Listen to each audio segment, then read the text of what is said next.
Ayatno semule seko balik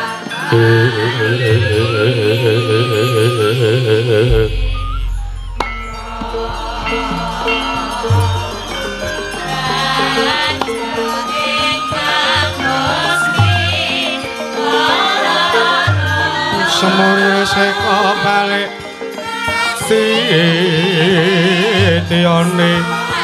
Titiane kantayane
Angolate puspita metementa kang larane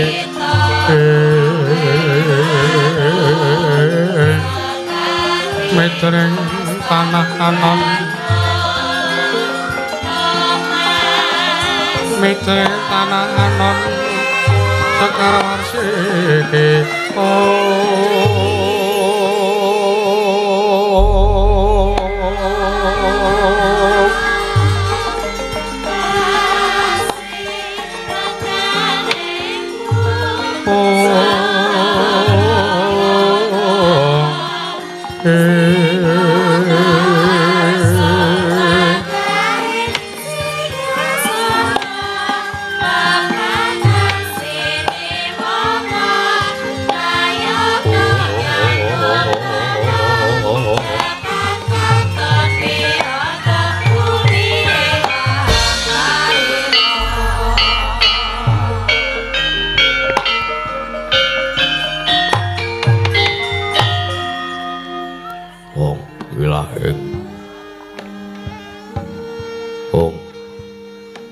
Awigena Mastu Parama Sidhem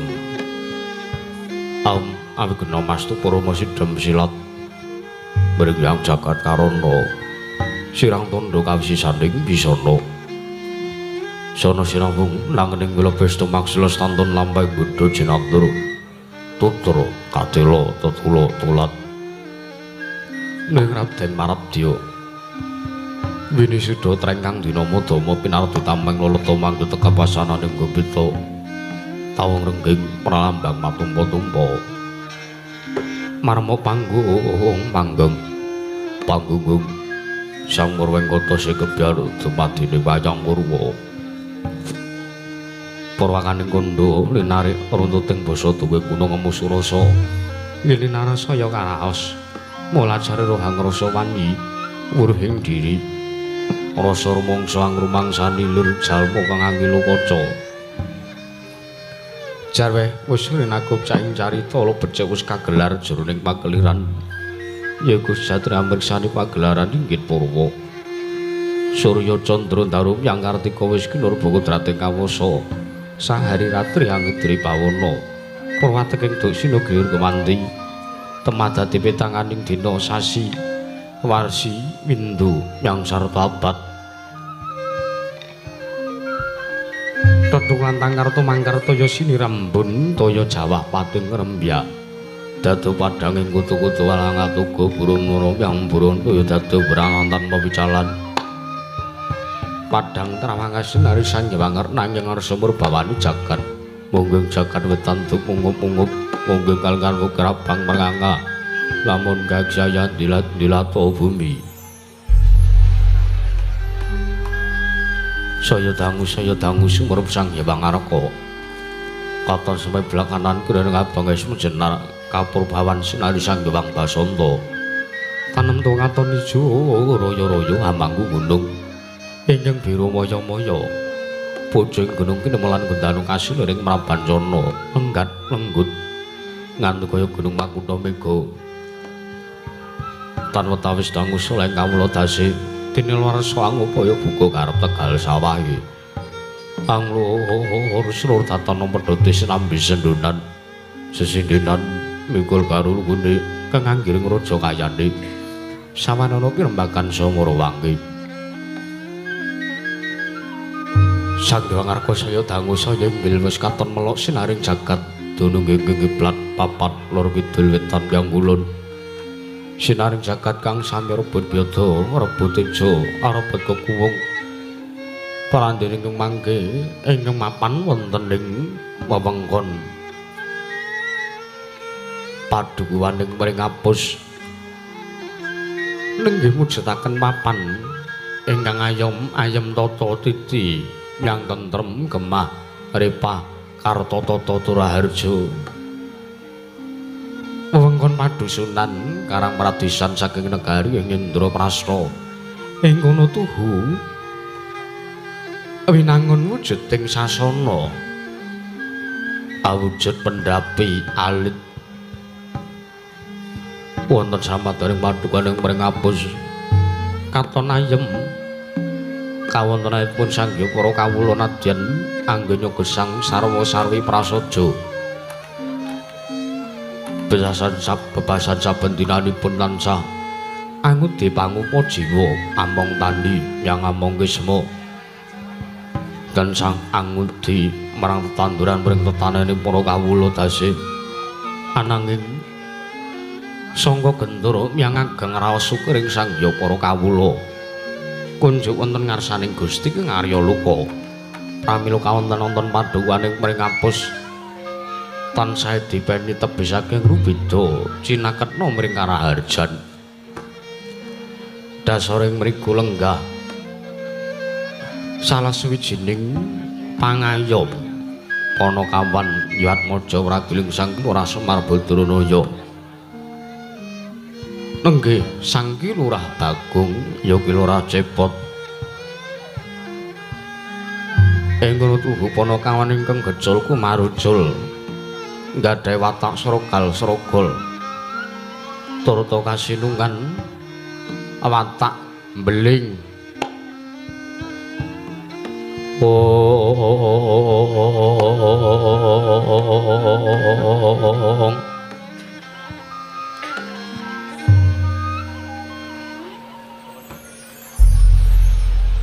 nenggih Sang Ki Lurah Bagong Panakawan ndugal kewarisan srogal-srogol celebang-celebung pating clemong ucape turta nakal kesehariane nanging nakalipun Sang Ki Lurah Bagong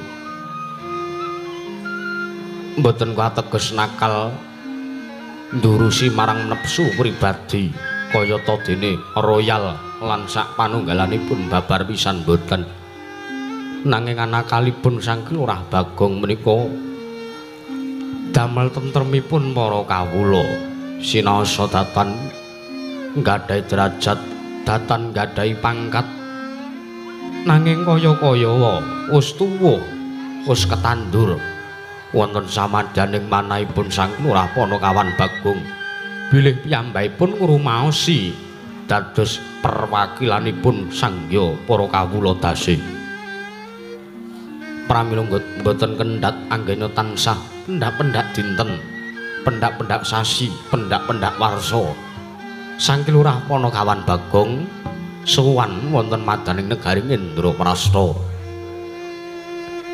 awit kang rikala semanten setunggal candra kapengker Sang Ki Lurah Bagong sampun kasil anggenya nyuwun bantuan wonten ngarsanipun para Pandhawa wonten negaring Indraprastha. Wekasan setunggal minggu kapengker SK sampun mandhap. Tumuli margi aradosan wonten padukan mringapus. Sedaya sampun sami den aspal. Datan wonten dalan ingkang grunjal. Datan wonten setunggal kemawon bolongan jeglongan sak panunggalanipun wonten mandaning padukaning mringapus. Jedhandak dinten kang kawuri 3 hari kapengker. Sang Lurah Pono Kaman Bagong ngaraosaken bilih padukaning mringapus kedah dipun tentremaken.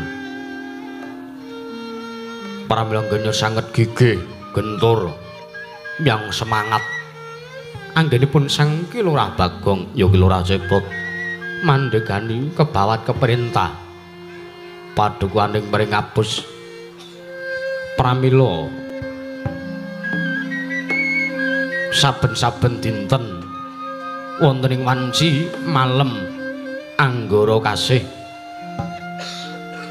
tartentu Sang Ki Lurah Bagong ngawontenaken rapat rutin Selasa Kliwon ingkang baken namung kinarya sempak semangat lan kompakipun Sang Hyakara kawula ingkang tansah mujudaken ayem tata titilan tentrem bandol ngrumpul sinamatan daya dinayan.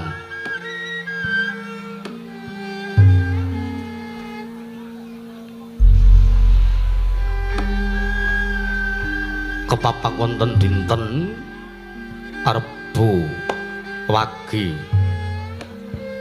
Sang Ki Lurah Bagong nampi sasmitaning Jawata bilih padukuhan ing mringapus kedah kabangun pangartinipun. Pramila sangka bingung kenganglengan Sang Lurah Bagong karana datar mangertosi babakan manembah dasar Sang Lurah Bagong mana kawin kenggadhahe watang srogal-srogol nakal beling lan sak panunggalanipun pramila arsa tetarosan wonten ngersanipun ingkang Rama nenggih panakawan ingkang kadempel nenggih Sang Lurah Semar Badranaya ya Ki Lurah Nayantaka. Datan kantun pilenggahipun Sang Ki Lurah Nala Garing Sumarno Sang Lurah Petruk Kantong Bolong. Pramila nadyanto sarwa-sarwi prasaja buwasan anggenya mara tamu mara daya wonten padukuhan mringapus bebasan seger sing tanpa ngombe wareg sing tanpa mangan Sang Lurah Bagong arsa nyanggaken sang Jawa para pilenggah para tiyang sepuh kadang ingkang sami lenggah wonten ing padukuhan mringapus. Molan sangganing para mban tangga teparo samya ngangsek pisumane.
Namo Tassa Sang Sri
Sritinon neng pasewakan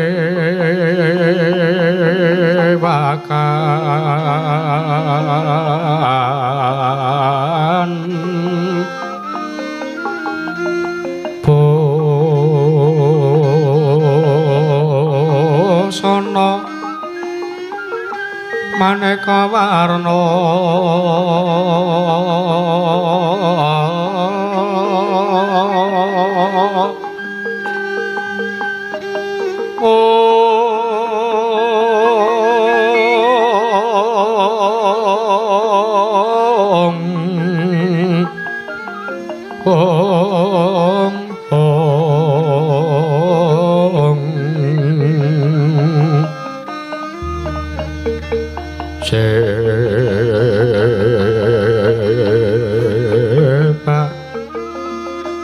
Puspitengu dono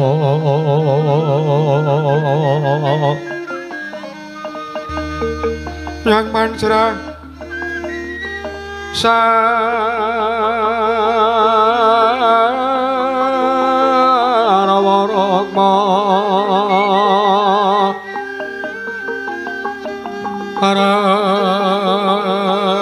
arangkeng manik nara narawata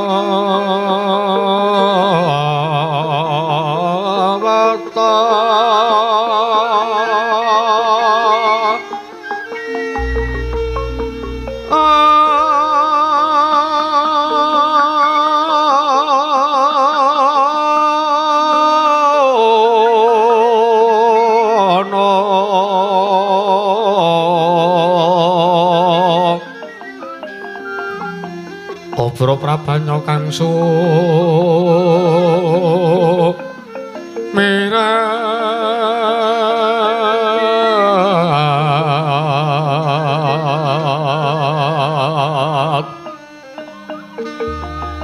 kenyaring neca laliwaran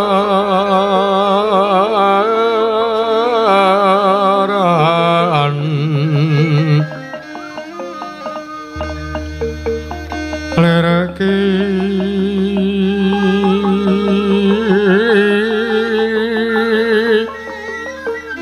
lace siring tatet ong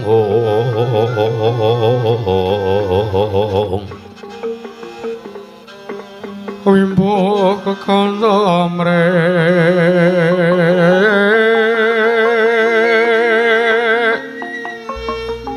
mi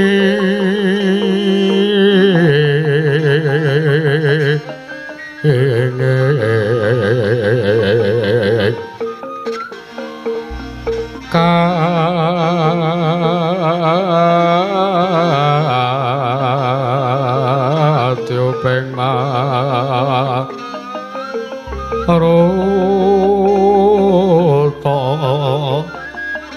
bandha ong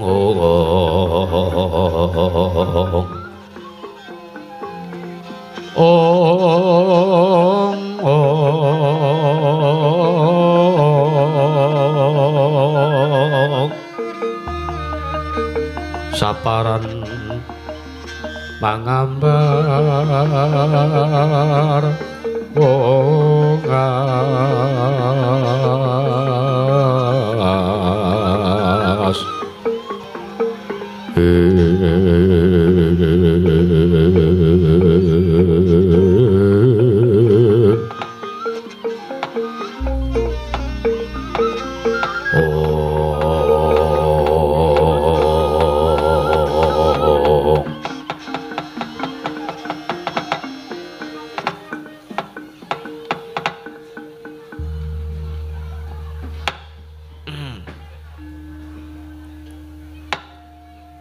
ngenteni to kowe.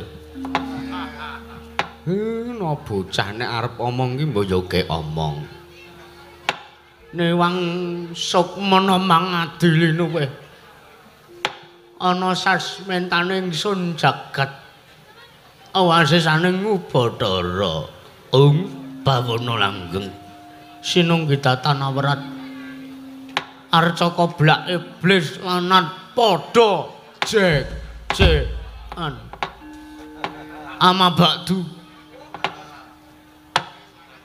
nun mangke Rama Giyatna sarawipun Rama Semar wonten ing padukaning Pringapus inggih wonten ing padukuhan Merak Reja Rama Semar rawipun katuran kawilujengan babe Nayanraka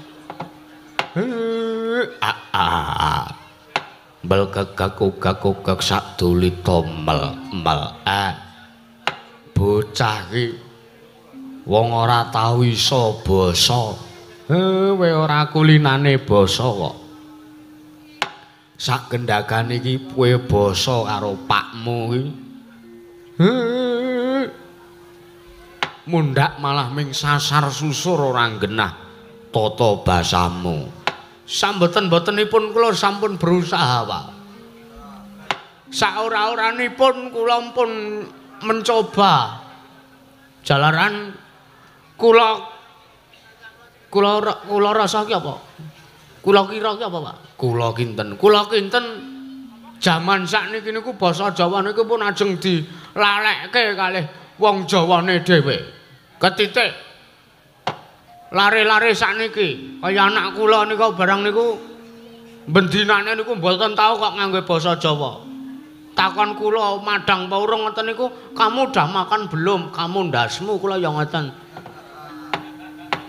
kowe iki iso basa Jawa apa ora jane kula mung ngomong ngoten niku mula sinaosa weh elok nek elek teneh mboten elok iya senajan to anggen kula meranata basa menika pating besasik pating begijik mboten kantenan sak mboten-mbotenipun kula saged ngaturaken basa Jawa Pak iya merga niku wau wong mayang men sakniki kathah sing nganggo basa Indonesia kaya dalange nggaron niku nek mayang pun basane mboten gek saru le mayang iya nggih kula ngaturaken sembah bekti kula kunjuk Bapak Semar iya tak tampa ngaturke bekti karo wong tuwa sowanku ya slamet praptaku nggonku weh lungguh ana ing pendapamu iki pendapa kepiye ana pendapa kok separo kayu separo galvalum bot-bote kula niki ajeng merajakke para tamu-tamu Pak iya nggih sak sampunipun kula bikak campur sari gatrane kok tamu-tamu niku kula prajakke iya apik nggih pangestu kula suwun iya pangestune pakmu ingkang kadempel Tampanana Bagong Kyai Non sampun sanget anggen kawula pundi Pak pun prayogaken lenggahipun kaya wis ora kurang kepenak Nak Mas Nala Gareng Nak Mas Winarno katuran kasugengan rawuhipun wonten ing Padukuhan Pringapus Nak Mas Winarno weh lah wedhus ana wong tuwa kok di nak mas karo kakangne kok kaya ngono pancen nek ora adhiku Bagong wis tak pateni wingi-wingi karo adimu tak pateni ya ora apa-apa kok Kang ya ora kok ya aku ki tresna karo kowe kok ya aku ki sayang karo kowe kok ya Gang ya pamujimu Gang nggonmu kowe ngaturi karo nimbali karo sowaning kakangmu sowanku ora ana alangan suwiji apa slamet tekaku kula nganturaken bekti kula kunjuk nggih Kakang Mas Nala Gareng iya tak tampa pangestuku Tampanana Gong tak gegem dadekake jimat iya sajak ketrima lehmu nglumpukke sanjaning para kawula. Keliripun pripun Kakang Mas? Ketitik ana swara gluduk. Rampung acara iki mengko sesuk-esuk kayon ditancepke mesti gek ndang udan. Amin. Sing disuwun ngono ben subur. Iya.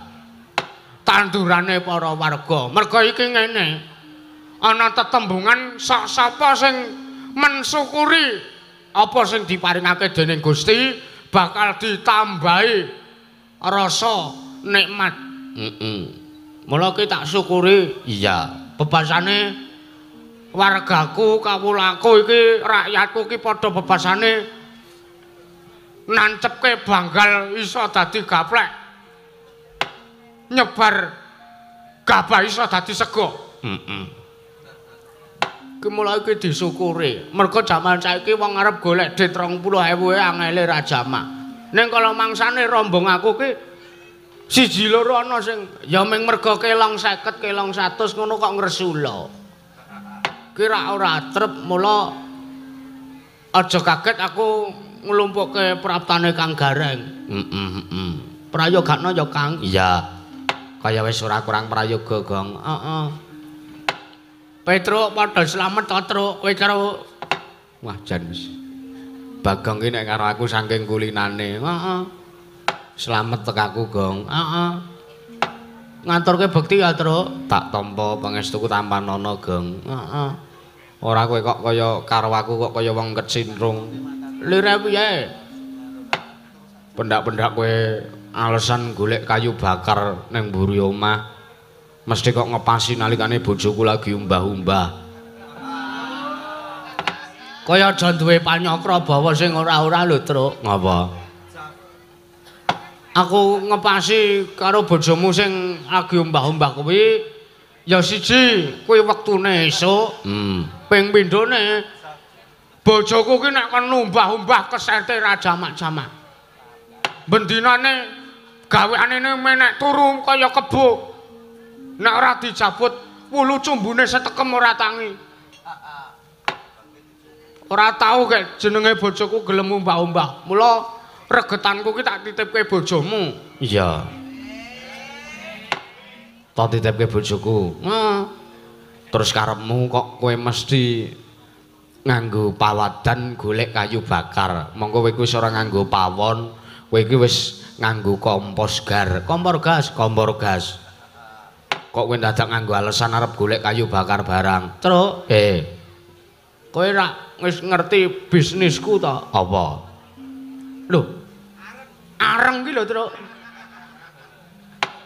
Mburi omah kae tak nggo benem. Aku njaluk kayu ning nggonamu. Wo ngono. Lah terus hasilmu adol areng kuwi aku tau ngrasake apa ora? Ya ora.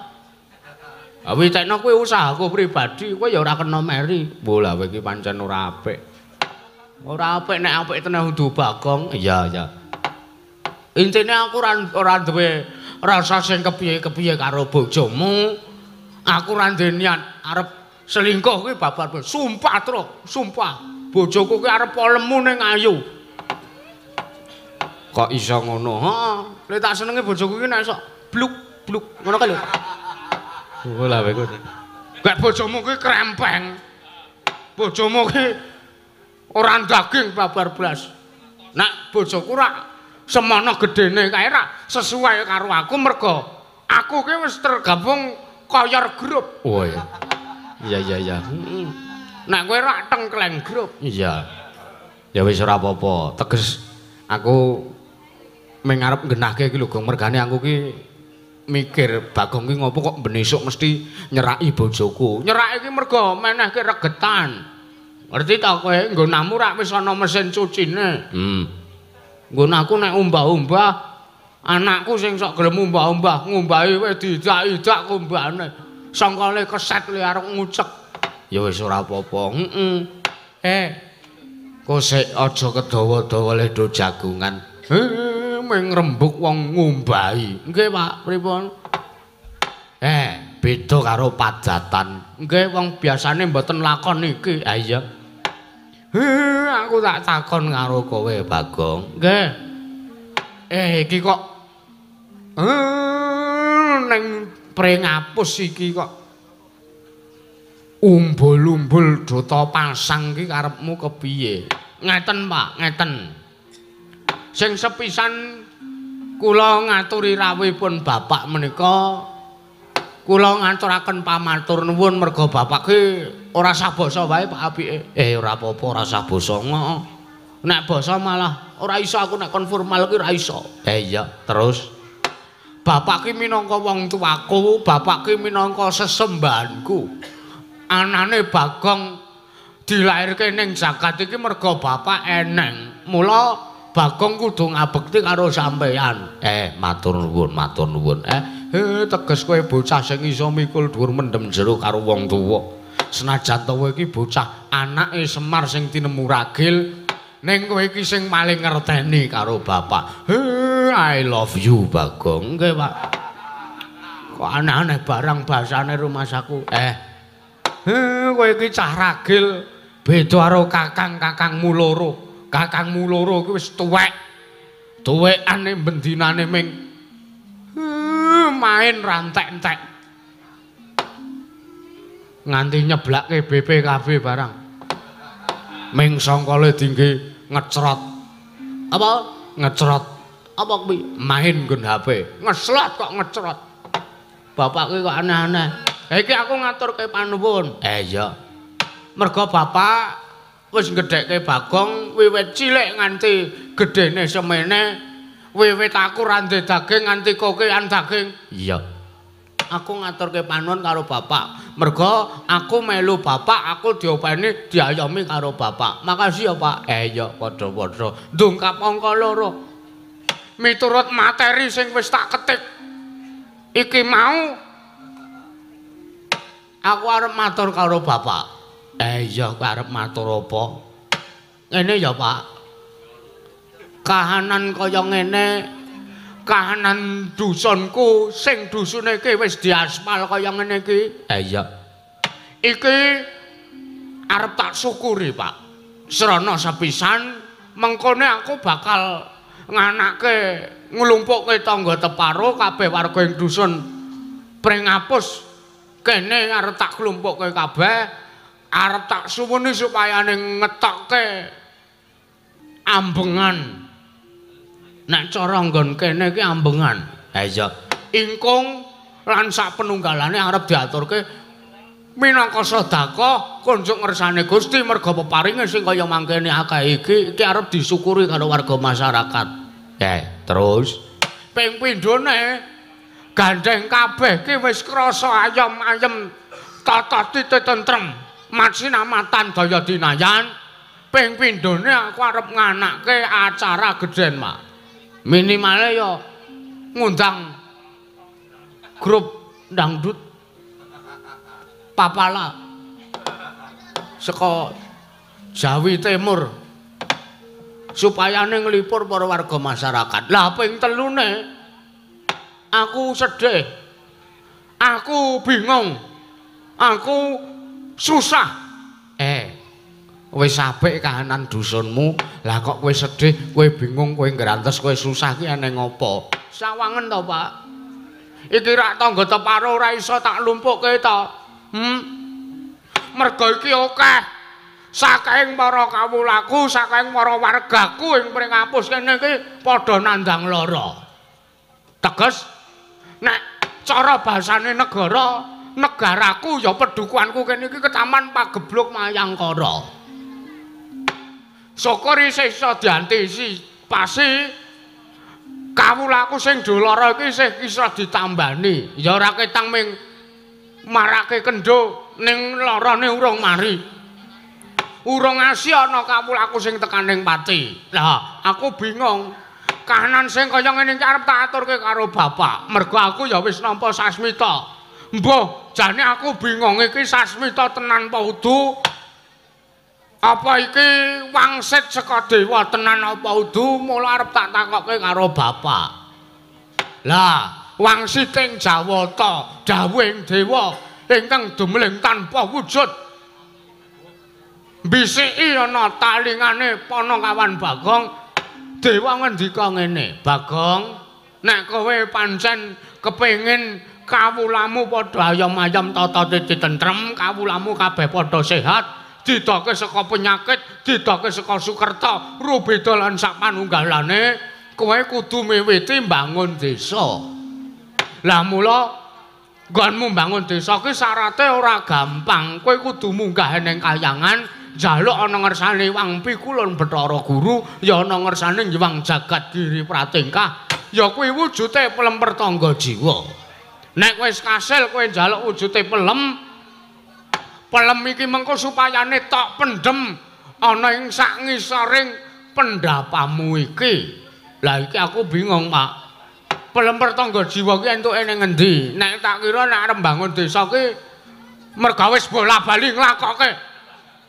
Bangun desa ki mesti ngono kuwi. Nek ora sing dibangun infrastruktur, sing dibangun ya miturute morale para kawula, morale para warga masyarakat.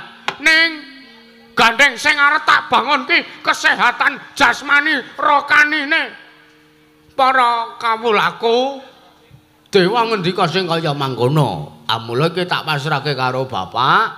Gek ngendika wae pelemper tangga jiwa ki entuke saka ngendi, sing papan sing jeneng kahyangan kuwi saka ngendi, Sang Hyang Jagat Pratingkah ya Sang Hyang Bathara Guru kuwi mapane ning ngendi, terus kuwi sapa, pangkate apa, jabatane pirang taun, titele apa. Ngono, Pak. Ayo, gek Hanjrah ingkang Puspita Rum. Lang-lang ramyan ingkang Driya. Oh tak kira Hanjrah udu. Lir Hyang Candra katawangan sumu ing das kato Retan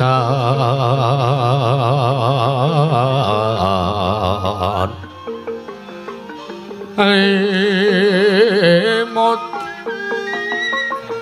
kabar saning rojet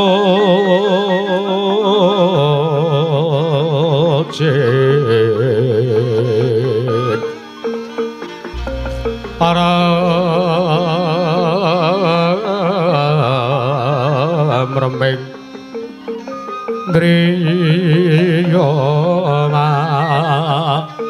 nawong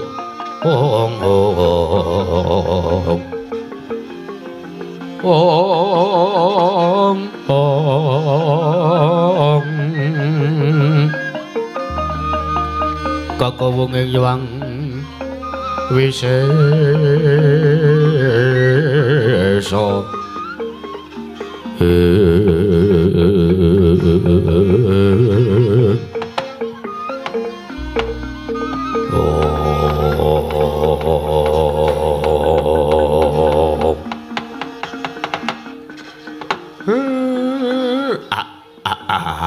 ambel kegak sadulita mel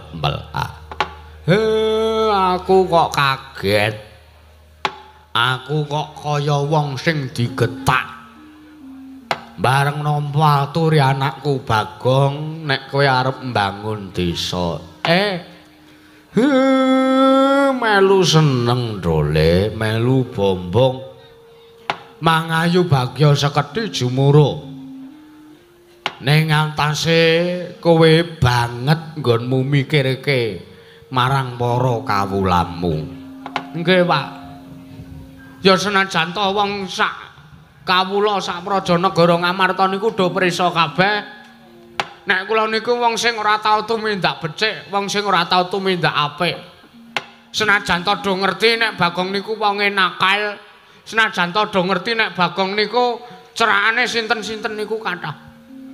Senajan to do prisa nek Bagong niku pendak-pendak nggawa sinden anyar, mesti kula ampirke riyen teng pinggir dalan. Niku nek isa sing kaya ngoten niku pun kajenge mawon. Nek isa ajeng kula tutupi. Sarana kula tumindak apik, kula duweni niat kula arep kepengin bangun desa. Aku pengen ndandani kawulaku, aku pengen kecimpung berkontribusi ana ngersane para wargaku, ana ngersane para kawulaku ing mring ngapus supayane do prisa, supayane do tanggap, supayane do ngerti. Oh, Bagong kae najan gaweane karaoke. Ning Bagong kae sembada. Teges sembadane Bagong saguh sartane Bagong kuat ngayomi kawulane, Bagong kuat ngayomi sartane kuat ngopeni para wargane. Ketitik kanan sing kaya mangkene kawulane Bagong do lara, Bagong berusaha nambani. Lho ngoten niku sing arum asmane sinten? Sing arum asmane bapak. Merga kula niki anake bapak, kula niki turune bapak. Ya senajan to bapak niku nuwun sewu, bapak niku mung wong kere mboten gegablekan.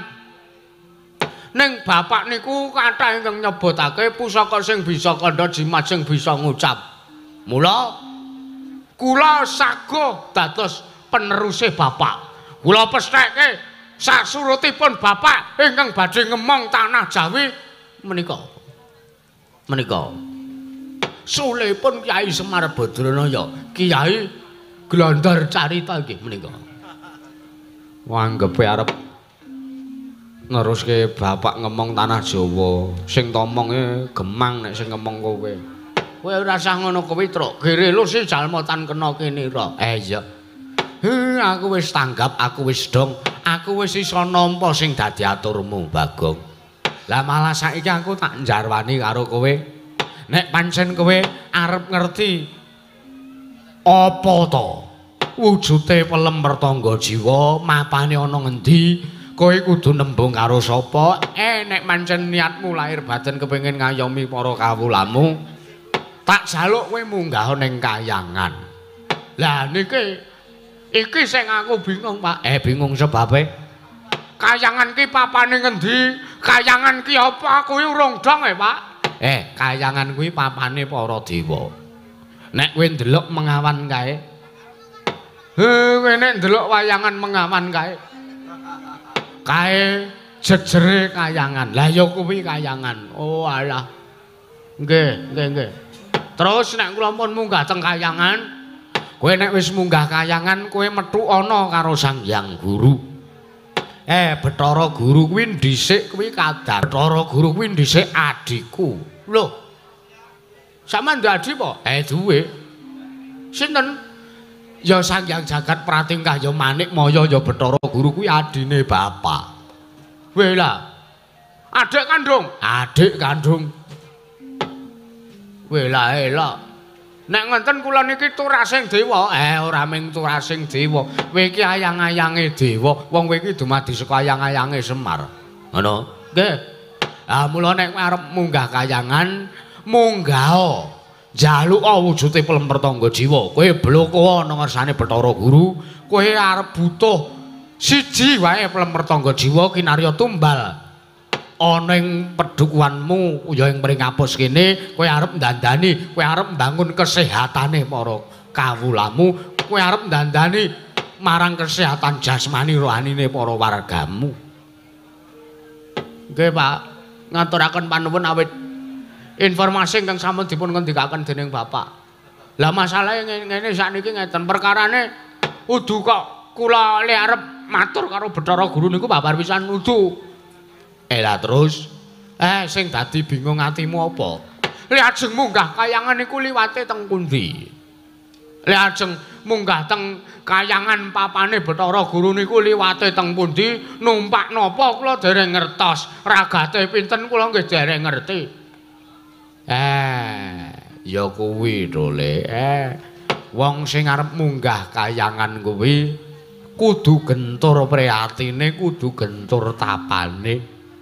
Bapak iki sakploke dadi kawula.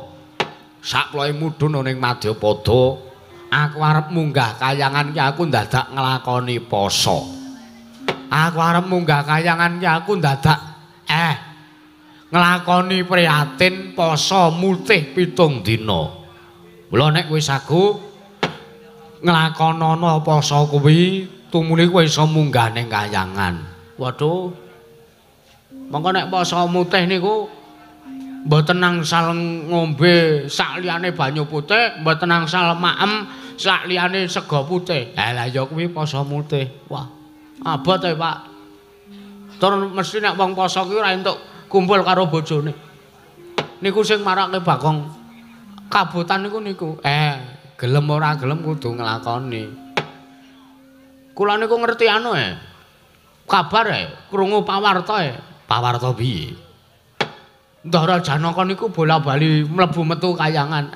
Nek Ndara Janaka kae pancen kae diwenangake munggah mudhun kayangan mlebu metu papane para dewa kae ora ana sarusikune, ora ana dendane, ora ana walate apa-apa saka dewa merga pancen Ndara Janaka kuwi dikeparengake munggah mudhun kayangan. Lah nek dapurmu kowe iki ming kere, kowe iki ming derajating gedibal, kowe ming Panakawan. Nek ora laku prihatin sik, kowe munggah tekan repat kepanasan kowe wis jedot sirahmu. Wah. Kok medeni timen. Ming arep opek pelem kok toh-tohane nyawa. Dene ngaten mbok nyuwun tulung Ndara Janaka kemawon ken munggah kemawon. Ngono ki sing aku ra seneng. Ngono kuwi sing aku wirang. Mergo Semar ki ming derajate Panakawan. Kowe ki anake Semar. Kowe kudu modar watuk, modar. Ngalon-alon to nek ngomong kowe. Kowe kudu mbangun miturut, kowe kudu nunggak semi karo apa sing ditindakke karo bapakmu iki. Aku kene ndek kekayuhan apa-apa mentas dhewe, ora tau ngrusuhi para Pandhawa, ora tau kok sing jenenge njaluk tulung karo Bendara. Kejaman Prabu Sri Rama Wijaya nganti saiki jaman para Pandhawa, aku mbangun kayangan bola-bali iki ora tau njaluk ragate para Bendara kuwi ora tau. Ngono? Nggih.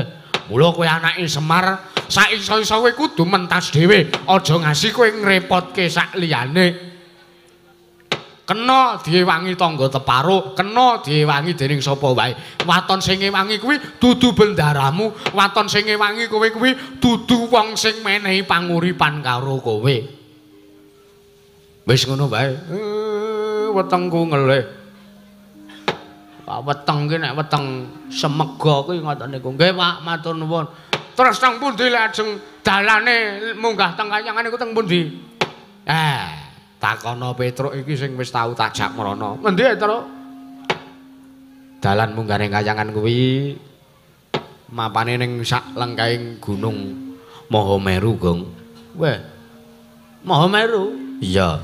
Neng tengah kono ana wujude Andorante, ki Andorante tok penek engko tekan kayangan. Lah masalahe ngene, Truk. Ngapa?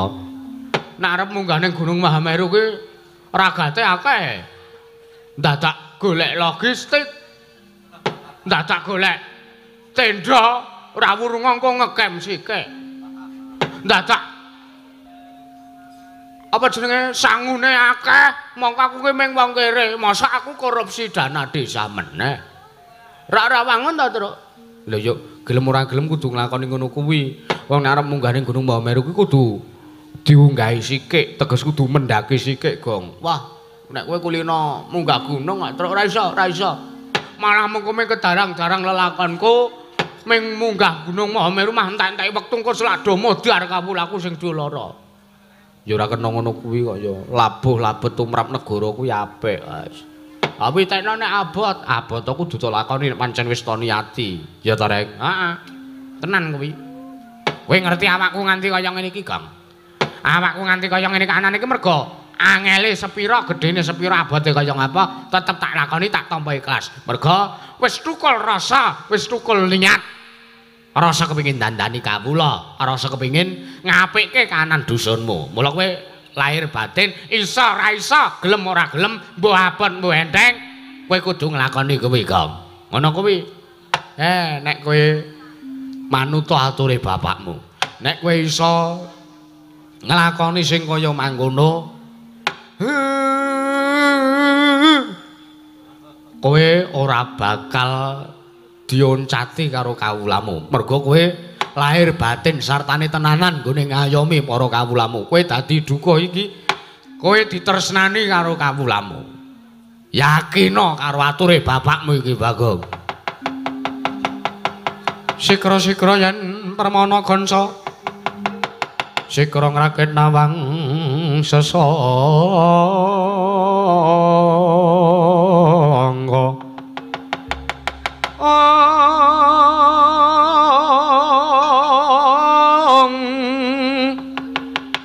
Nalendra mbek marwa sing sangkatri gumulung katri gumulung mangrompak ing wadya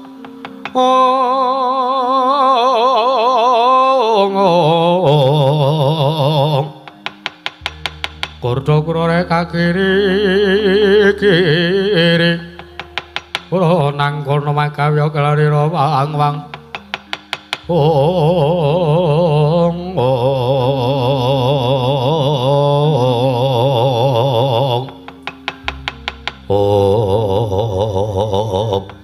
Dedemadaning kawontenan pendhapi pandhukan pring abus nalika semanten sangkil ora bago ingkang termenung angelangut awit nampi pangandikanipun ingkang Rama nggih sangkil ora Semar Badranaya rumaos kawratan salebeting batos rumaos kabutan saklebeting manah nyumurupi jebul tinemunipun syarat serananipun anggenipun badhe miwiti mbangun desa teka awrat sanget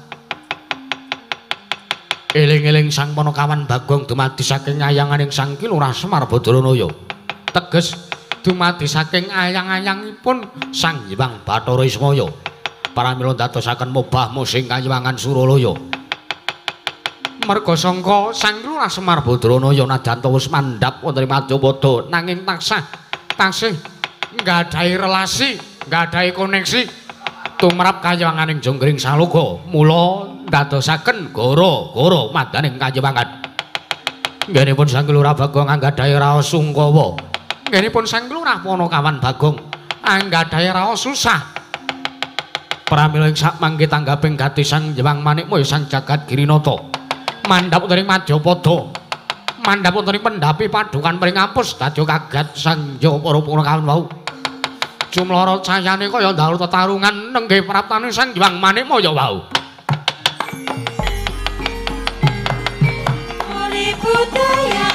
budaya ning negeri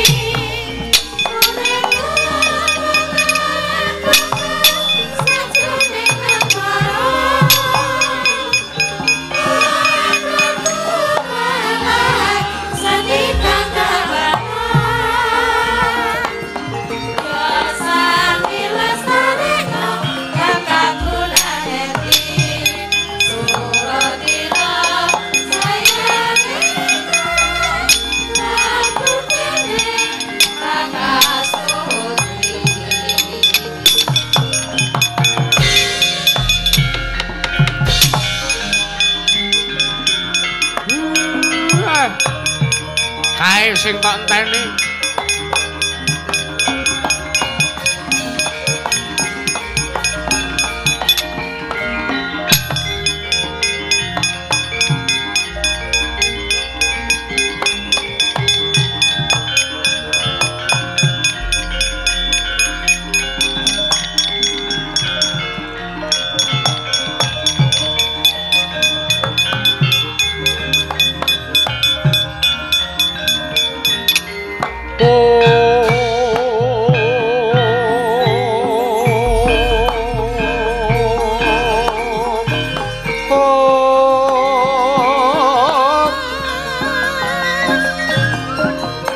Tuen sembah niring ulun kapurapa risang amor pengerat mring sahanan ingkang mringanan sing asih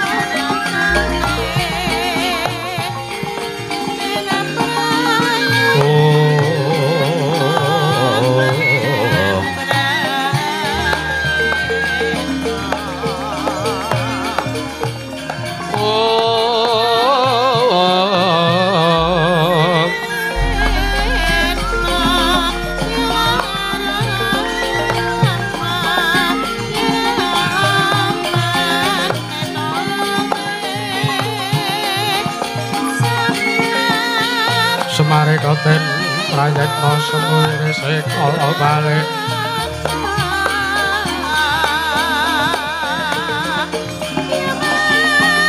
titiarni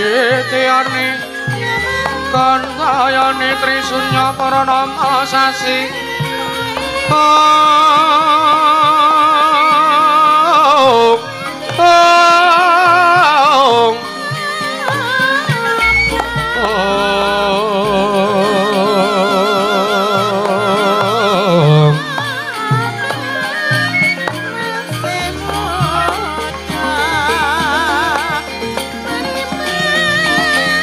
kilar-kilar semedya neng tengeng latar milangin tang Bima Sakti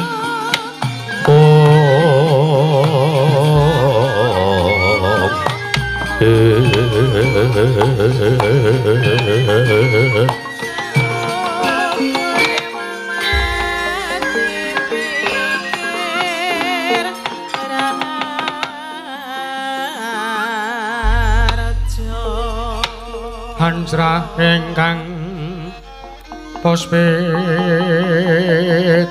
kang arum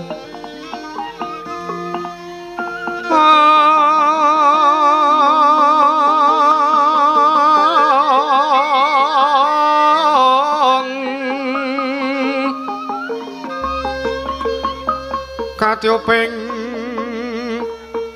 samirana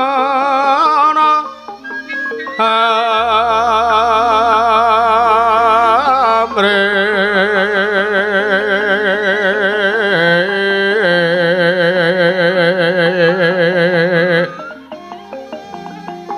mewah kembang kadong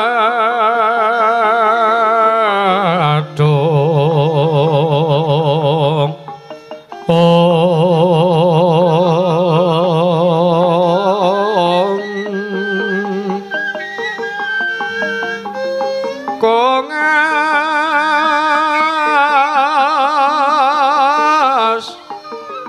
kandhane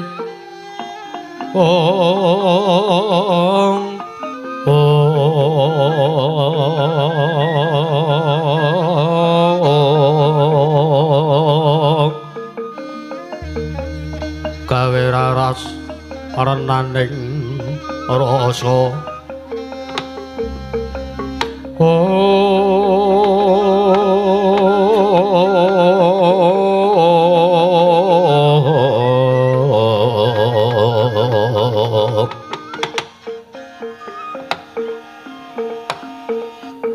Astungara sidam sikaring bawana langgeng ilahing nun mangke Kakang Ismaya Kakang Nayantaka teka ulun ingkang tedhak wonten ing Madyapada Kakang Ismaya Manikmaya iya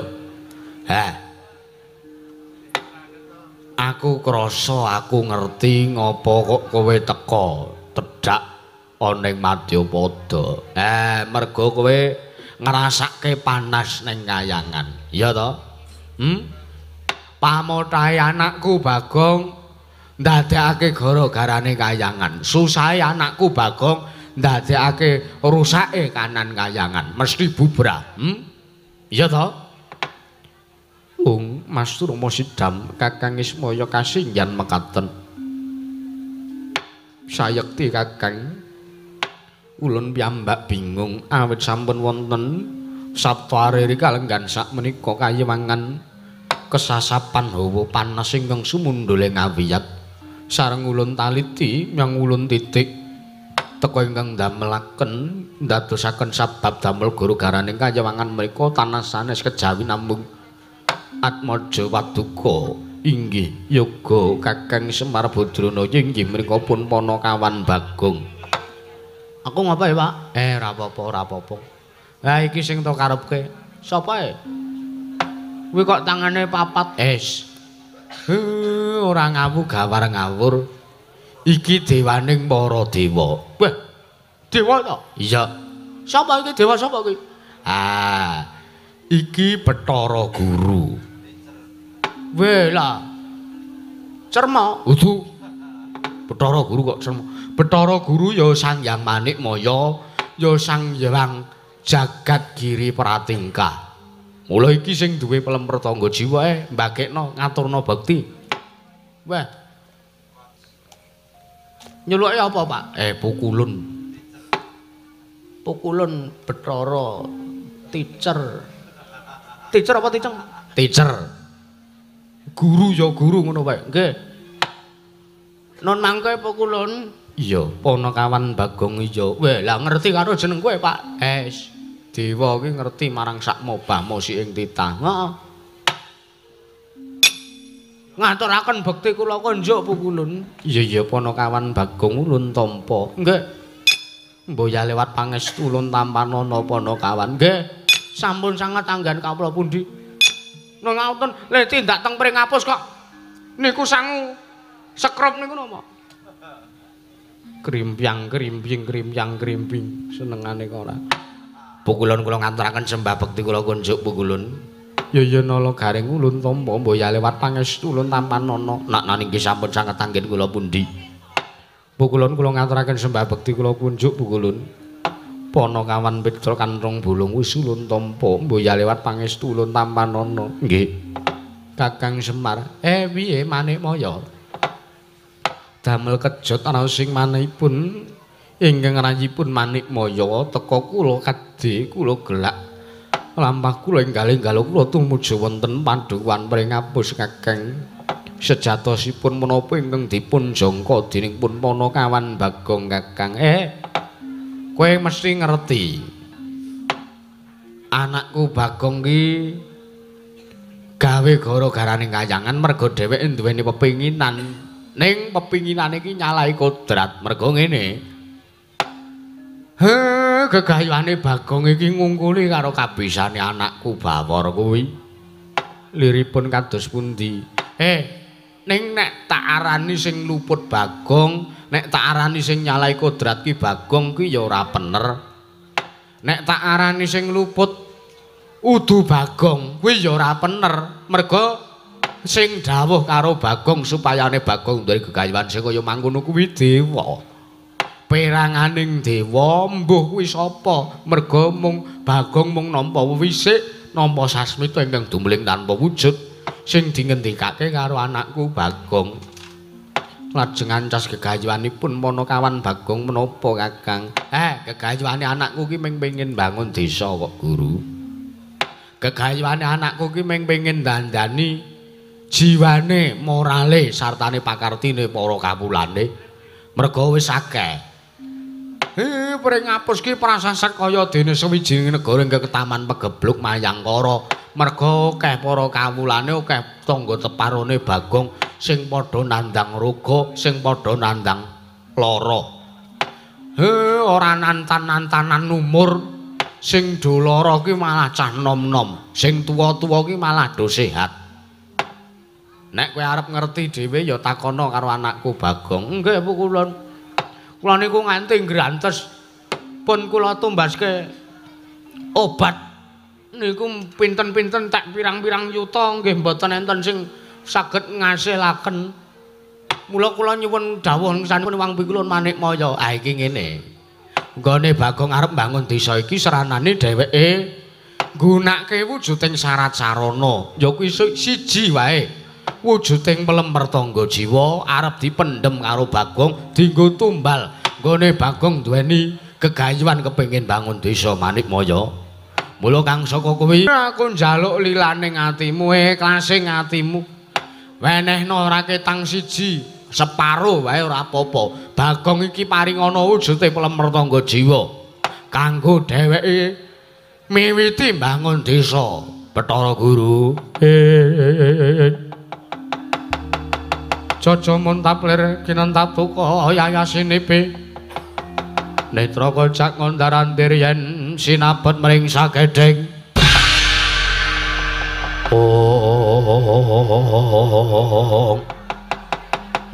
Astungara sidam skaring bawana langgeng. Kakang Semar, piye?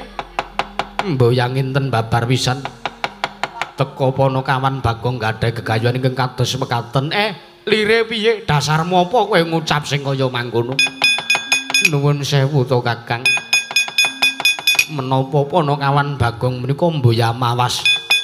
Menapa Panakawan Bagong menika mboya ngilo marang kawontenanipun ning atasipun piyambakipun menika namung derajating Panakawan Bagong menika namung derajating batur, derajating Gedibal 17. Teka namung kepengin bangun desa kemawon teka mbetahaken syarat sarana wujudipun pelemper tangga jiwa. Menawi ngaten malah ulun netepaken bilih Atmaja Paduka Kakang Ismaya menika lepat. Dasaripun awit sepisan Panakawan Bagong sampun wonten damel gara-garane kayiwangan ingkang kaping kalih. Panakawan Bagong sampun nerak pancak nerajang wewaler. Mboten pantes menawi Panakawan badhe nyuwun dharaning para Jawata.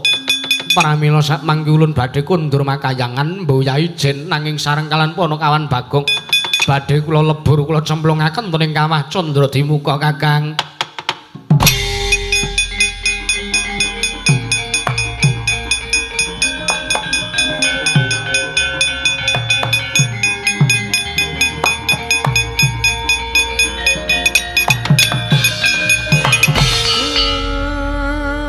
Wong legan golek momongan kowe Bathara Guru. Ning atase Bagong iki anakmu dhewe. Coba Bagong iki anakku, kowe iki adikku.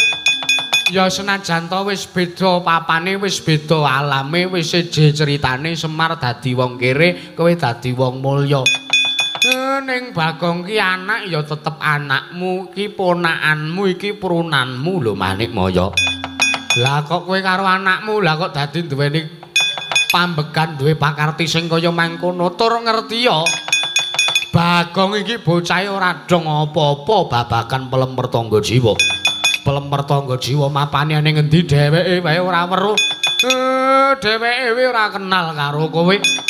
Ora tepung karo sing jeneng dewane para dewa. Lah kok kowe iso ngarani nek sing luput Bagong? Lula lajeng Panakawan Bagong anggenipun badhe nyuwun syarat sarana wujudipun tangga jiwa menika. Ha, kuwi udu Bagong sing gawe antrah-antrah. Kuwi dudu Bagong sing gawe cerita. Nanging pancen Bagong kuwi nampa wisik saka dewa. Aku mau wis ngomong karo kowe to.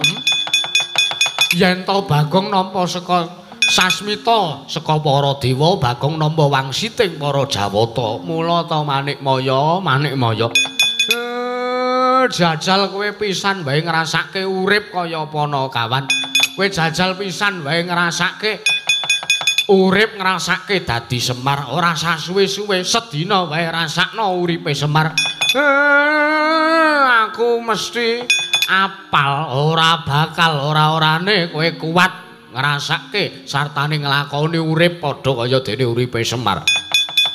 Semar ki wong sing ora blereng marang bondo donya. Ora blereng karo derajat pangkat. Ya mung rumasaku kok ora ana wong sing gelem tumindak adil karo Semar. Ngger Semar utawa anake Semar duwe gegayuhan. Dewa tak suwuni sak biyantune, dewa-dewa kaya mbudheki, dewa-dewa kaya-kaya kaya-kaya ora ngerti, kaya-kaya dewa ki ora duwe titah sing kaya ngene, kaya kawula cilik, kaya aku, kaya Garing Petra apa dene Bagong. Kaya-kaya dewa ora sudi ngrumat menungsa sing kaya Semar sak anak-anake ngene iki. Ngasih dewa-dewa ki sok ngluputke. Semar diluputke, Garing diluputke, Bagong diluputke, Petra diluputke. Malah kowe mau arep nglebur anakku, malah arep menehi paukuman karo Bagong. Nek kaya ngono kuwi nek sing dadi pengarep suwijine negara kaya kowe ora bakal langgeng, ora bakal dipilih, ora bakal ditresnani karo kawulane. Nanging Kakang Bagong menika lepat. Lupute Bagong ngono apa? Lupute anakku ki apa? Tak takon, meleka mripatmu, meleka. Aku ki arep mingkire wenang melek-melekke, wenang matak-matake karo kowe. Merga tuwa Semar mbangane Bathara Guru. Gagasen nek janjane nek kaya ngono kuwi sing elek dewane, sing kebangetan dewane apa sapa? Pendak-pendak Panakawan iki gayuhan reka-reka ora weruh, reka-reka ora krungu. Ning pendak-pendak sing butuhke bantune dewa ki para priyagung-priyagung. sing butuhke bantuane para dewa ki para bendara Pandhawa. Sak gendhakan sak dot sak nyet dewa medhun doting seluruh do pecisan menehi bantuan. Nek sing njaluk bantuan kere-kere kaya ngene ora tau dewa iki medhun. Nanging Bagong menika lepat ugi tetep lepat. Panjenengan ulun boya badhe nerimaken bilih Ponokawan Bagong tasih gumelar wonten ing Madyapada. Nek arep mateni anakku Bagong patenono. Malah saiki ora dadak to lebur. Leburun nganggo dayaning guntur geni guntur angin Bathara Guru. Guntur geni guntur angin sirnakna Ponokawan Bagong guntur geni guntur angin.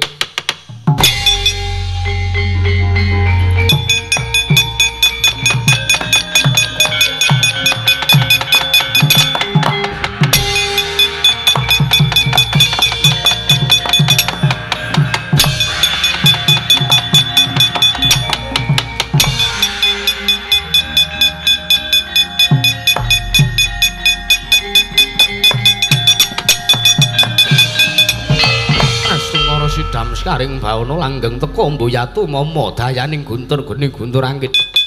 Ha piye? Sak digdayane wong ala tetep kalah karo sing sak lemah-lemahe wong sing duweni tumindak utama. Ayo arep ngopo? Kowe arep ngopo? Saiki arep ngamuk-ngamuk ulun kundur makayangan. Badhe nyamaptaken Sang Jawara Durandara kinarya ngebyuki kawonten padukuhan pring kapus Kakang.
Dadi kriwikan grojokan kuwi ya dadi tangisane Pak. Wis ora apa-apa, ora resah wedi. Nek ming manik mayae turah-turah aku wani nandingi. Engko gek ming klekus. Bathara Guru karo Bathara Ismaya ki tuwa Bathara Ismaya. Mesti nek digdaya perkara bab kadigdayan ya luwih digdaya aku mbangane Bathara Guru. Nek ngaten babakan niku aku kok pasrahke Bapak nggih Pak. Ya. Wis ora sah walang ati tak rampungane. Engko nek ana dewa do medhun tekan kene aku sing ngrampungi Bagong nggih. Nek ngaten kula niki tak mlebu teng omah riyen. Lah ngopo? Apa bojomu ora masak? Mboten. Wetengku ki wis semega. Iki mau tak kira kowe arep ngetokke soto. Mboten, pun. Jenengan tenggo teng mriki riyen. Ha iya. Kula tak merbu teng jero nika riyen ben dihibur kalih anak kula wedok.